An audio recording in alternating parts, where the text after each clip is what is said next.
Oke, assalamualaikum warahmatullahi wabarakatuh. Waalaikumsalam warahmatullahi wabarakatuh. Terima kasih untuk rekan-rekan yang telah menyempatkan waktunya untuk mendengarkan materi saya pada hari ini. Di mana pada hari ini saya selaku calon guru penggerak angkatan 10 akan menyampaikan materi tentang budaya positif. Yang pertama yaitu adalah kita harus tahu dan mengenalkan budaya positif di sekolah. Nah, sebelum saya memaparkan tentang budaya positif, saya ingin bertanya dengan rekan-rekan, kita sudah familiar dengan kata atau kalimat budaya positif. Nah, saya ingin bertanya, apa saja contoh kegiatan untuk mengembangkan budaya positif di sekolah? Silakan yang mau menjawab. Contohnya, contoh budaya positif yang dilakukan di sekolah, apa saja?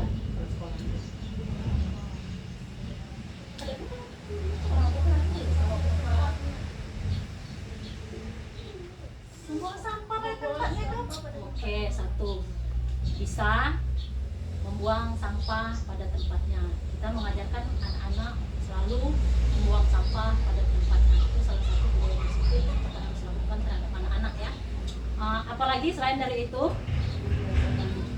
oke, membiasakan mencuci tangan itu juga salah satu contoh budaya positif yang kita lakukan di sekolah.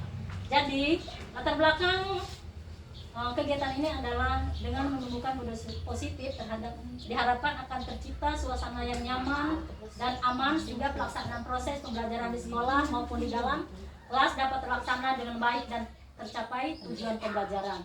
Itu latar belakang kegiatan kita untuk melaksanakan budaya positif di sekolah. Pengertian budaya positif itu adalah nilai-nilai atau keyakinan serta kebiasaan-kebiasaan di sekolah yang berpihak pada siswa agar dapat berkembang menjadi pribadi yang kritis, hormat serta bertanggung jawab. Itu pengertian dari budaya positif. Berikutnya, Bu.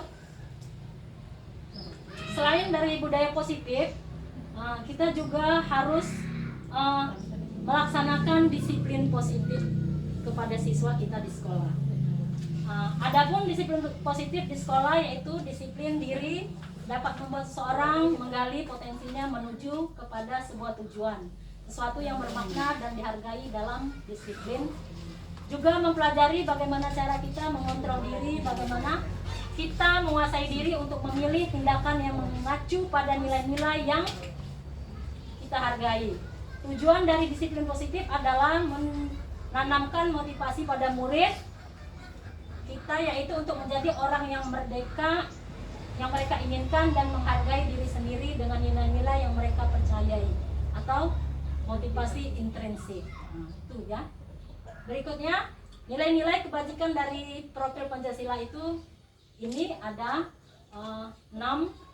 Beriman, bertakwa kepada Tuhan Yang Maha Esa, berkebinekaan global, bergotong royong, mandiri dan kreatif, kenalan kritis. Beriman, bertakwa kepada Tuhan Yang Maha Esa sering kita laksanakan, yaitu membiasakan anak untuk selalu bersyukur atas ciptaannya.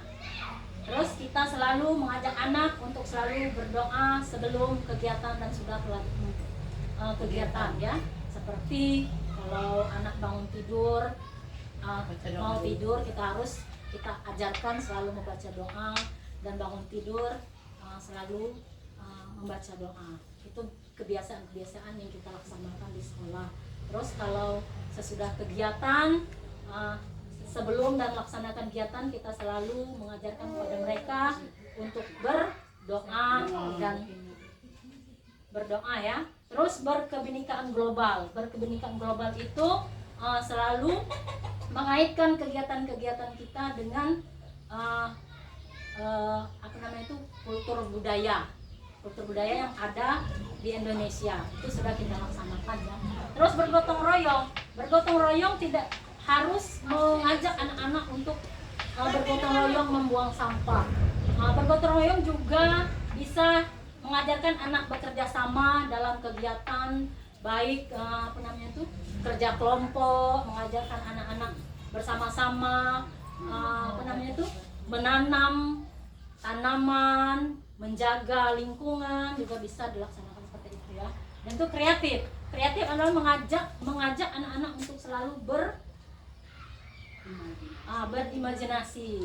berimajinasi, kreatif, menciptakan hal-hal baru yang ada di sekolah.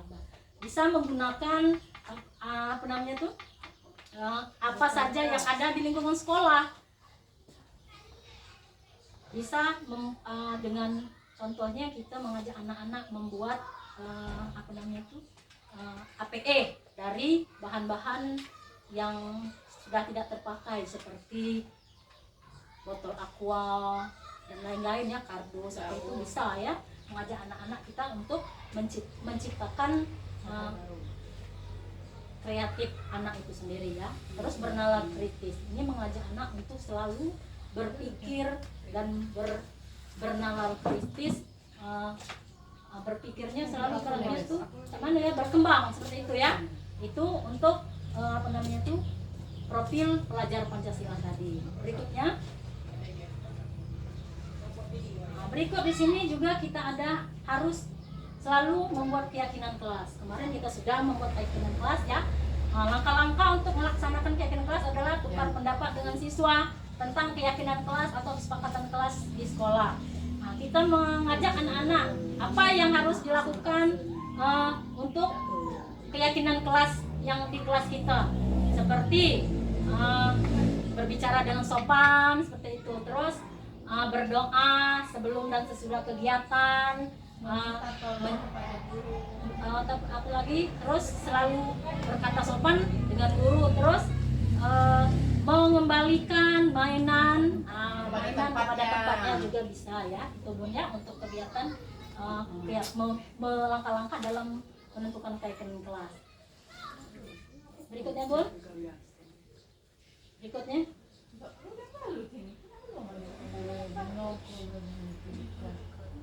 terus di sini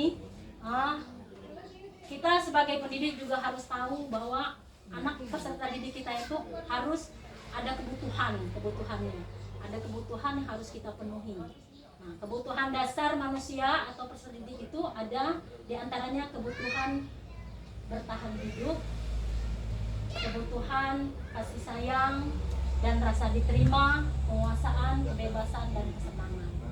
Bertahan hidup itu seperti dia kalau mengemukakan pendapat ya, kita terima seperti itu pendapat dia itu. Terus kalau dia melakukan kesalahan, kita lihat dia melakukan kesalahan itu karena apa. Nah, kita lihat dulu di situ. Mungkin ada sebab dia melakukan kesalahan itu. Di situ mungkin pengertian dari bertahan hidup ya. Terus kasih sayang. Nah, kita sebagai pendidik harus selalu memberikan kasih sayang, selalu merangkul anak-anak. Terus jangan ada perbedaan, jangan dibeda-bedakan.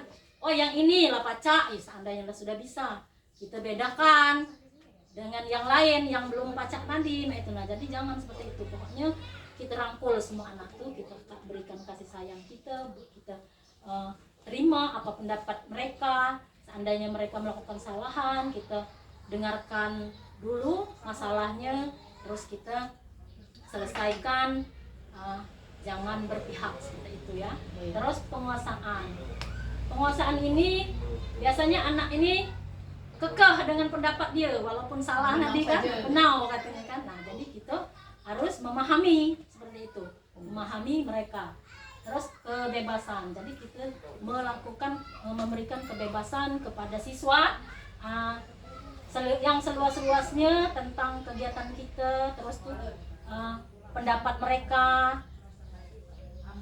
Kita di TK ini kan namanya anak ya, yang umurnya masih 4 sampai 6 tahun. Jadi belum bisa dia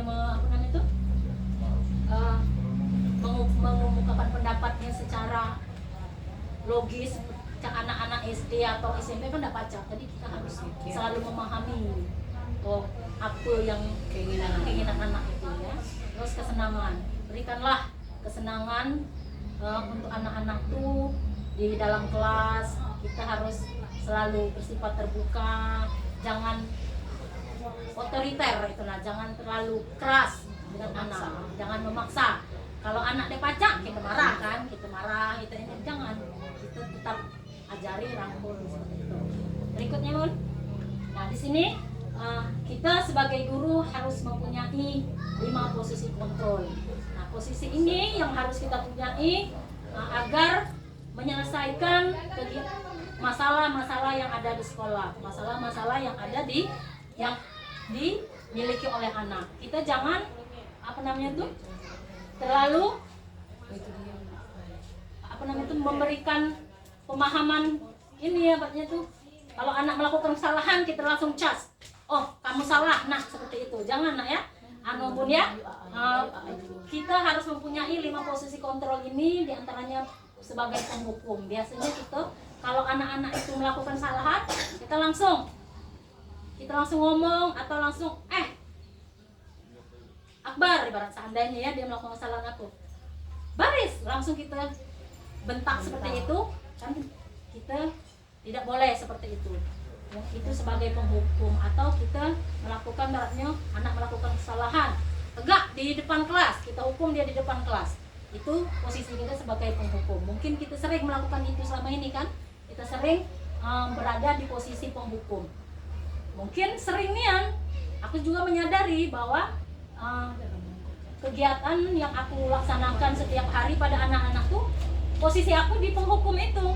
Karena aku kalau anak melakukan kesalahan pasti kemarin-kemarinnya tuh mengejar selalu udah tegak sini Akbar karena itu kan. Nah tidak boleh kita seperti itu Bun sebenarnya ya. Terus membuat merasa bersalah ini biasanya kita Akbar mana nah Akbar tidak mau baris ini jadi anak itu merasa bersalah seperti itu. Padahal kita harus melihat dia tidak baris tadi ada masalahnya mungkin kan, tidak mau baris apa dia lagi sakit atau apa. Sedangkan kita selalu ngomong dengan anak-anak nih, selalu ngomong Akbar tidak baris berarti kesalahan itu nah. Jadi jangan kita membuat rasa bersalah anak itu. Kita harus merangkulnya sebagai teman. Nah, mungkin kita juga berposisi sebagai teman. Jadi anak-anak itu anggaplah teman bagi kita. Bagi teman, sebagai teman. Jadi kita pacak bisa memahami apapun yang sedang dihadapi anak. Terus ada sebagai pemantau. Sebagai pemantau kita melihat permasalahan yang ada, kita lihat dan terus tidak menyelesaikan. Biasanya ini melihat saja permasalahannya itu tidak menyelesaikan, tidak macam mana lah ya. Kalau seandainya seorang anak datang, kita nak melakukan upacara bendera, anak itu datang telat seandainya datang telat. Nah dia datang telat, kita tidak memberikan ibarat kita tidak memberikan kesempatan anak itu bertanya, menjelaskan masalah apa dia datang telat itu. Terus kita cuman menanyakan saja mengapa seperti itu. Padahal kita harus mengetahui tadi alasannya apa ya, seperti itu. Terus sebagai manajer, nah yang inilah kita sebagai guru, sebagai pendidik ini sebenarnya harus berposisi di manajer. Manajer ini menyelesaikan masalah, melihat masalahnya, menjelaskan apa solusinya, apa solusi yang harus dilakukan setelah anak melakukan kesalahan atau mempunyai masalah. Jadi kita harus berposisi di manajer. Nah, hindarilah menjadi posisi di penghukum atau pembuat rasa bersalah atau posisi pemantau. Jadi kita harus berposisi di manajer. Di situ Bun ya. Jadi kita harus rubah cara kita. Kita harus rubah. Kita harus berposisi di manajer. Apa manajer sobat? Tadi sudah dijelaskan. Manajer itu kita selesaikan, pahami dulu masalahnya. Kita lihat kesalahannya apa. Terus kita selesaikan, solusinya bagaimana. Jadi kita kita selesaikan semuanya. Jangan kita menghukum. Tidak boleh kita menghukum. Jadi berposisilah sebagai manajer. Manajer tuh pokoknya kita harus memahami anak tadi. Apa namanya tuh? Anak melakukan kesalahan, kita tahu kesalahannya tuh apa. Terus kita berikan solusi. Seperti itu. Jadi kita harus berposisi sebagai manajer. Berikutnya, nah ini penjelasannya tadi. Penghukum, seorang penghukum bisa menggunakan hukuman fisik atau verbal. Nah, tidak boleh kita menghukum dengan hukuman fisik atau verbal itu dengan kata-kata yang tidak apa namanya itu, dengan anak membuat mereka down apa itu. Nakalnya seperti itu kan tidak boleh seperti itu. Kita apalagi menghukum secara fisik. Secara fisik itu kan kita menyentil apa enggak, tidak boleh. Membuat rasa bersalah. Pada posisi ini guru biasanya akan bersuara lebih lembut. Merasa bersalah akan menggunakan kehamilan membuat orang lain merasa tidak nyaman. Apa kita berposisi di membuat rasa bersalah kan buat anak ini nyaman. Aku ini berarti aku nih katanya nakalnya seperti itu. Nah, jadi dia mengejas dirinya selalu nakal karena gurunya selalu ngomong nakal seperti itu. Apalagi dengan anak TK tidak boleh ya. Nah, sebagai teman, guru pada posisi ini tidak akan menyakiti murid, namun akan tetap berupaya mengontrol murid melalui persuasi. Bahwa tadi rangkul anaknya. Itu manajer. Posisi terakhir ini adalah posisi di mana guru berbuat sesuatu bersama dengan murid, mempersilahkan murid mempertanggungjawabkan perilaku mereka, mendukung murid agar melakukan solusi atas permasalahannya. Nah, itulah yang kita harus berposisi di manajer. Tuh. Oke, berikutnya. Nah, dalam menyelesaikan masalah tadi, kita kan sudah mempunyai kontrol nih, kontrol diri kita. Apa tadi? Menghukum, membuat rasa bersalah, terus pemantau, apa lagi? Teman dan manajer. Nah, kita sudah memiliki apa namanya itu tadi, kontrol diri. Nah, kita dalam menyelesaikan masalah, kita mengacu pada segitiga restitusi. Namanya segitiga restitusi. Nah, ini Bun, yang namanya segitiga restitusi itu, satu, menstabilkan identitas. Dua, validasi tindakan yang salah, menanyakan keyakinan. Nah, inilah yang harus dilakukan kita sebagai pendidik agar masalah itu dapat diselesaikan sebagai manajer tadi. Jadi kita harus menggunakan segitiga restitusi. Coba Bun, di bawahnya ada penjelasan tentang segitiga restitusi. Itu satu, menstabilkan identitas. Biasanya kita menstabilkan identitas itu menanyakan mengapa anak melakukan kesalahan ya, menanyakan berbuat salah itu wajar. Tapi kita dengan kata-kata yang jangan itu mengejas anak itu. Kita harus menanyakannya dengan kata-kata yang lembut, terus tidak membuat anak itu merasa bersalah ya. Dengan kata-kata seperti contohnya ini ada di sini, berbuat salah itu wajar nak. Bunda juga sering melakukan kesalahan. Nah, seperti itu. Kita jangan langsung mengejas anak itu. Nakalnya. Nah, jangan seperti itu. Pokoknya kenapa kamu tidak membawa topi? Nah, jangan ibaratnya. Pokoknya mengapa dia berantem? Jangan. Pokoknya kita kata-katanya itu harus selalu membuat anak itu percaya diri. Berbuat salah itu wajar nak. Tidak ada manusia yang tidak sempurna. Jadi kalau anak tidak ada manusia yang sempurna. Tidak ada manusia yang sempurna. Jadi anak-anak tuh tahu. Oh, berarti aku kalau dia berbuat salah tuh dia berpikirnya Bunda selalu merangkul aku seperti itu. Nah ya, di sini juga ada. Saya juga pernah melakukannya. Kita bisa menyelesaikan ini. Bapak tidak tertarik untuk bapak atau ibu tidak tertarik mencari jalan keluar untuk itu. Nah, yang kedua adalah validasi tindakan yang salah. Jadi kita harus mengetahui tindakannya salah atau walaupun salah kita harus memvalidasinya. Jangan selalu mengejar salah. Jadi ada kata-kata yang kita katakan di sini, jangan padahal kamu bisa melakukannya. Seandainya dia anak itu yang tadi ya contohnya dia upacara bendera dia datang terlambat. Alasan dia tadi, dia datang terlambat kan? Mungkin bangunnya siang. Bangunnya siang. Saya bangun siang, Bunda. Padahal dia sebenarnya bisa kan tidak bangun siang? Dengan alasan apa? Ya minta bangunkan dengan keluarganya tadi kan, terus membuat alarm.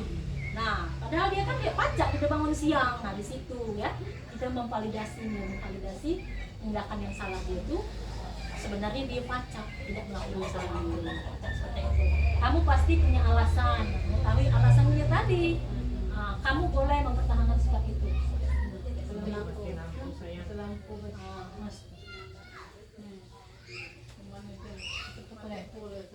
Oke, Bon, itu saja mungkin ya penjelasan aku tentang budaya positif di sekolah.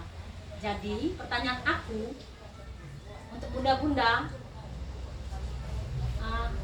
budaya positif itu apa memang harus diterapkan di sekolah? Harus. Terus dari penjelasan saya, mungkin ada bunda-bunda yang ingin bertanya, silahkan.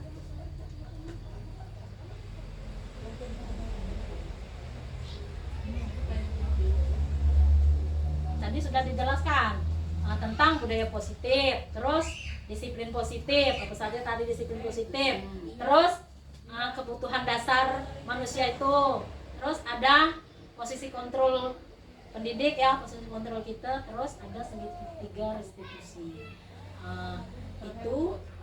Itu yang harus kita terapkan di sekolah agar tercipta budaya positif di sekolah.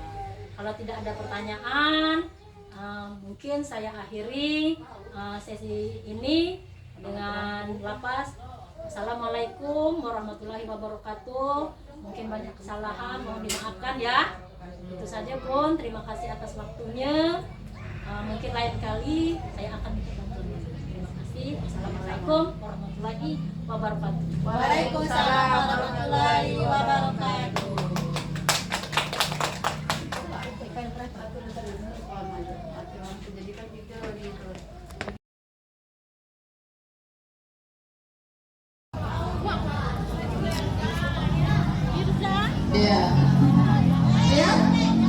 Mirza, tadi Mirza buang sampah ya? Iya. Mirza tahu kalau buang sampah sembarangan itu tidak boleh. Nah, ya Mirza harus membuang sampah ke mana? Iya, ke kotak sampah. Kalau buang sampah itu perbuatan apa, Nak? Tidak tidak baik. Jadi Mirza harus membuang sampah ke kotak sampah. Mirza mau jadi anak yang baik? Iya, kalau mau jadi anak yang baik, Mirza harus membuang sampah ke kotak sampah. Terus Mirza cita-citanya mau jadi apa? Pilot. Apa yang Mirza mau jadi pilot? Mirza harus mempunyai perbuatan yang rajin. Mirza harus membuang sampah. Terus harus rajin belajar. Tapi tidak apa-apa. Lain kali Mirza tidak boleh membuang sampah sembarangan. Sekarang Mirza boleh ambil sampahnya lagi? Iya. Udah ulangi, Nak ya. Tes. Oke, terima kasih Mirza.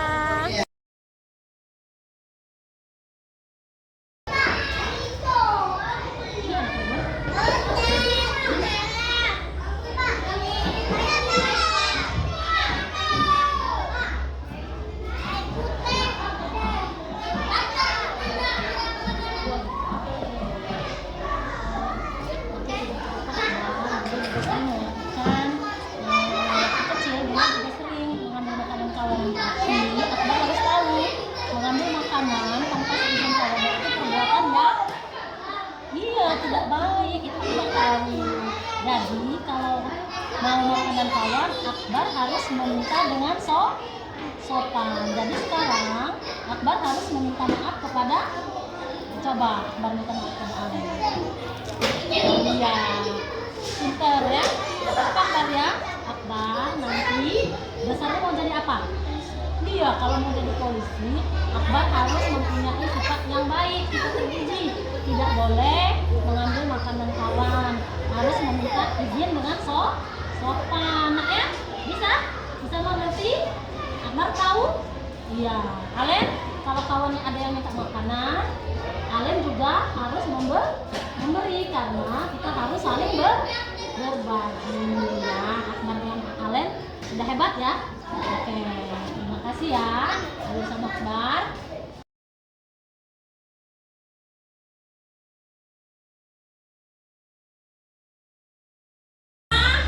Tepuk jari satu, tepuk jari dua, tepuk jari tiga, tepuk jari empat, tepuk jari lima, bunyi semua, angkat tangannya, mari kita berdoa. Ayo sama-sama kita berdoa.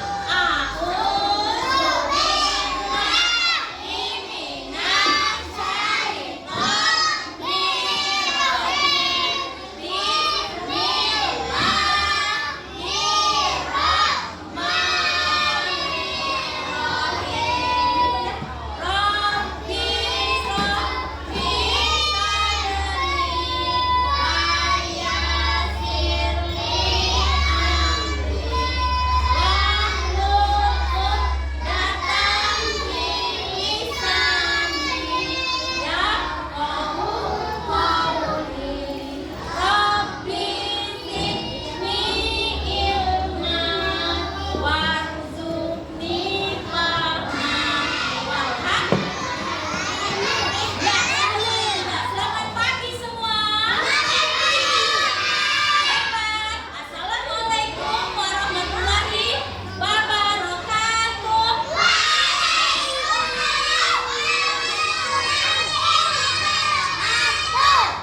Iya, siap belajar hari ini? Semangat. Semangat. Ya, pandangannya ke depan, lihat Bunda. Sebelum memulai pelajaran hari ini, Bunda akan mengajak anak-anak membuat peraturan kelas atau kesepakatan ke kelas. Lihat di sini, Bunda sudah mempunyai gambar untuk anak-anak meyakinkan kesepakatan kelas hari ini. Apa saja kesepakatan kelas kita hari ini? Lihat Bunda, di sini ada gambar anak yang sedang membersihkan kelas. Berarti kesepakatan kelas kita hari ini yang ke satu, menjaga kebersihan lingkungan ke kelas. Mau menjaga kelas? Mau menjaga kebersihan kelas? Hebat anak Bunda, itu yang pertama. Kedua, di sini lihat lagi. Setelah ada gambar mainan, berarti setelah anak-anak melakukan kegiatan permainan hari ini, anak-anak harus merapikan mainannya supaya kelasnya rapi kembali. Jadi yang kedua, merapikan mainan atau apa saja yang digunakan hari ini, Nak ya? Bisa? Bisa. Yang ketiga, ketika anak-anak berbicara harus berkata sopan, harus berbicara dengan sopan. Berarti peraturan kelas kita yang ketiga adalah berbicara dengan sopan. Iya, hebat. Hebat Nak ya, berbicara dengan sopan. Terus yang keempat, ini ada gambar apa ya? Anak-anak yang sedang membantu teman. Berarti peraturan kelas yang keempat, saling membantu sesama teman. Kalau ada temannya yang tidak bisa, berarti anak-anak harus membantu. Boleh membantu, Nak ya. Itu peraturan kita yang berapa? Keempat. Hebat. Terus ada peraturan lagi yang kelima. Ada anak yang sedang menunjuk tangannya. Berarti kalau anak-anak ingin berbicara dengan guru, boleh sampaikan. Mau berbicara dengan Bunda atau guru. Berarti peraturan yang kelima,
mainan ke tempatnya kembali. Kedua, mau membantu anak. Yang keempat, berbicara dengan sopan. Yang kelima, berdoa sebelum dan sesudah melakukan kegiatan. Bisa kita melaksanakan kesepakatan kelas kita? Bisa tidak? Bisa. Semangat? Semangat? Oke, terima kasih anak-anak. Itulah kesepakatan kelas kita hari ini. Di kelas berapa ya? B berapa ya? B1. Terima kasih. Berarti kita mulai pelajaran kita hari ini. Oke? Oke. Sekian nak ya. Terima kasih. Wassalamualaikum warahmatullahi wabarakatuh. Assalamualaikum warahmatullahi wabarakatuh. Perkenalkan, nama saya Sinta Wulandari. Saya adalah rekan sejawat dari Ibu Elpa Triani. Kami sama-sama menjadi pendidik di TK Dharma Wanita Kecamatan Bupati Timur. Selama saya menjadi rekan sejawat dari Ibu Elpa Triani, dapat saya lihat bahwa kepribadian dari Ibu Elpa Triani sangatlah baik dan mau bekerja sama. Dia selalu berkontribusi untuk keberlangsungan kegiatan di sekolah. Kami di sekolah dia selalu mengikuti kegiatan-kegiatan yang ada di luar sekolah. Baik itu pelatihan-pelatihan serta seminar-seminar yang dapat mengembangkan kemampuan. Dan apapun hal-hal positif yang dia dapatkan dalam mengikuti kegiatan pelatihan, beliau selalu meneruskan ilmu tersebut kepada kami selaku teman sejawat. Dan sekarang alhamdulillah dia lulus dalam program guru penggerak. Selamat untuk Bunda Elpa Triani. Semoga sukses. Saya juga mengucapkan terima kasih kepada Ibu Elpa Triani karena tadi sudah memberikan materi tentang budaya positif. Karena di sini sebagai pendidik penting sekali untuk selalu menerapkan dan melakukan pembiasaan kepada murid mengenai kegiatan yang mampu menumbuhkan hal-hal yang positif kepada siswa agar kemampuan anak dapat berkembang secara baik. Di sini Bunda Elpa juga memberikan materi tentang kebutuhan dasar manusia yang harus dipenuhi. Selain itu juga pada materi ini kita juga bisa tahu bahwa sebagai pendidik kita harus mempunyai posisi kontrol diri dalam melakukan penyelesaian masalah yang dihadapi, baik dari anak didik dan lingkungan sekolah dan pada lingkungan masyarakat. Dan kita juga dapat mengetahui bahwa masalah-masalah yang dihadapi kita dapat selesaikan dengan menerapkan segitiga restitusi agar masalah itu dapat kita pahami dan tidak menyelesaikan masalah dengan cara memberikan hukuman-hukuman yang mungkin telah kami lakukan selama ini tanpa kami sadari. Ke depan kami akan selalu menerapkan seperti yang telah Bunda Elpa sampaikan. Akhirnya terima kasih buat Bunda Elpa atas materi yang telah disampaikan dan ini sangat bermanfaat bagi kami. Sukses buat Bunda Elpa Triani dan sukses buat program guru penggerak.